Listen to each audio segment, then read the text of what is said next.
I'm Christine Frizzell. This morning, the Trump administration is asking questions about why an investigation into Ambassador John Bolton, Trump's former national security advisor, was frozen by the Biden administration. A search of Bolton's home and office last week revealed the investigation has now been reopened.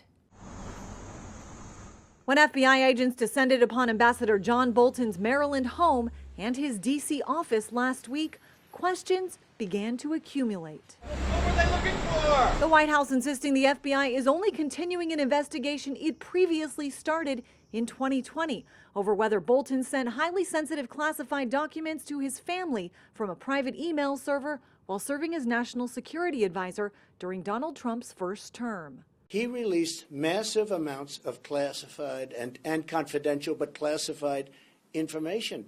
That's illegal. An investigation halted by the Biden administration. Unlike the Biden DOJ and the Biden FBI, our law enforcement agencies are going to be driven by law and not by politics. Our focus here is on, did he break the law? Did he commit crimes against the American people? If so, then he deserves to be prosecuted. Following his time in the White House, Bolton wrote a book that was highly critical of Donald Trump. Trump has this impression that foreign leaders, especially adversaries, hold him in high regard. I believe they think he's a laughing fool. Bolton was on now FBI Director Kash Patel's so-called enemies list. Critics say the action is part of a disturbing pattern of Trump targeting those not only who criticize him, but whose assessments he doesn't like the head of the Bureau of Labor Statistics, who was fired after a report that showed disappointing job growth, and the firing this week of the head of the Defense Intelligence Agency, who drafted a report which contradicted President Trump's assertion that the U.S. had obliterated nuclear sites in Iran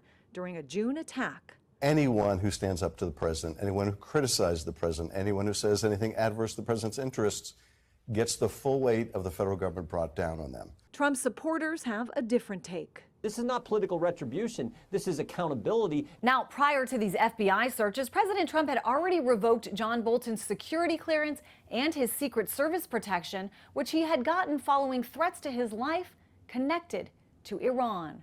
I'm Christine Frizzell reporting.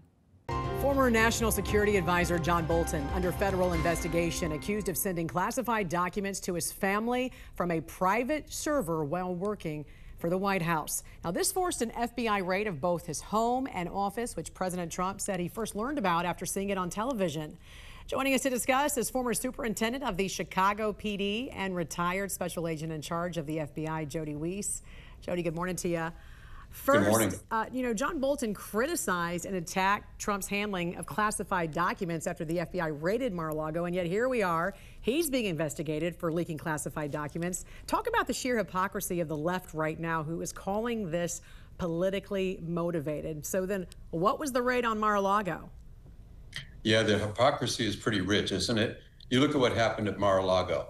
You know, all we heard after that search, or raid, if you want to use the term that is more appropriate, was no one is above the law, that let the process play out. And yet those very same people today are saying how chilling this search of John Bolton's residence was, that it's a threat to democracy, that it's revenge.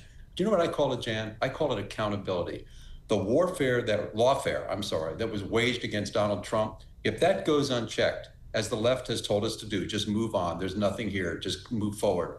If that goes unchecked, there will be no deterrent for such behavior in the future. But this time, the administration needs to be smart. They need to look at real crimes, not politics, crimes that are supported by actual facts. And then they need to effectively message what they're doing to the American people. Explain why you focused on John Bolton. Explain what you were looking for. Explain the process. After a thorough analysis of those items taken, if there's nothing there, tell us nothing there. If there is something there, explain how the process moves forward. But this has to be addressed this way, and I do think it's accountability for what happened in the past. Cannot happen again. Yeah. And this was executed, by the way, by FBI Director Kash Patel. And again, Trump said he didn't know anything about it, and he first learned about it when he saw it on TV. And I think you were just talking there about the process. Explain how it works. How are FBI search warrants obtained?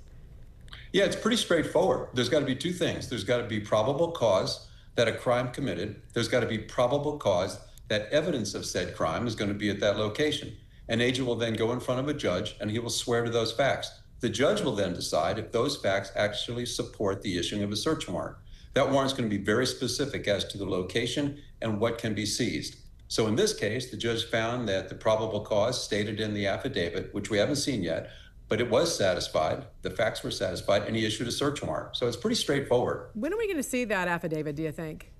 Oh, that's what everybody wants to see, because that'll explain why that took place. It'll explain what the agents were looking for, and that's important.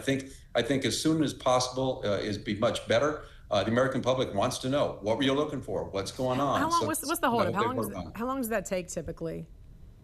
You know, it can take a long time. If it's under seal, a lot of it will be dependent upon when it's going to be released. So I'm hoping sooner than later. Another big headline we're following this morning has been this explosive juvenile crime here in D.C. On August 3rd, a member of Doge tried to stop a carjacking and was literally beaten to a pulp. You can see the picture right here. A 15-year-old boy and girl were arrested and held at a youth services center until their hearing that happened this past Thursday. They were released. The girl is going to be sent to a youth shelter. The boy is going to be released to his mom and under this electronic monitoring. What's your thoughts on this? Well, I think Judge Pirro said it great. There's zero consequences for this behavior when it's handled this way. You look at that victim. He had a concussion. He had a broken nose. He was beaten severely, had to get EMS attention. And this actions of this judge, it sends no deterrence, Jan, none whatsoever. Yes, the laws need to be changed, but until they are, this is going to keep going on. People ask, so why did Donald Trump send the National Guard into D.C.? This is a perfect example. This lax approach to juvenile crime has to be addressed. And I think until D.C. starts getting their act together, treat violent crime serious, and show that they can police effectively, this is going to keep going on. And this federalization of the Capitol, I think it's the only way, at least right now, to bring peace to the streets of our Capitol. Yeah, and very quickly, when we talk about the suspects in this, I mean, we're talking about 15-year-olds. They're children. You know, these are like young teens. They're children. And you've mentioned before, this is the problem with recidivism. It literally happens so often with the youth, with young people, because they aren't held to, you know, the same standards as perhaps an adult. Should that change? Of course, 100%. What's going to happen with these kids? They take part in this crime. Nothing really happens to them. So do you think they're going to do it again? Of course. There has to be consequences, and you have to treat kids doing this level of violent crime as an adult and send that message. That's the only way to stop this. Former superintendent of the Chicago PD and retired special agent in charge of the FBI, Jody Weiss. Always great to see you, sir. Have a great week. You too, Jan. Thank you.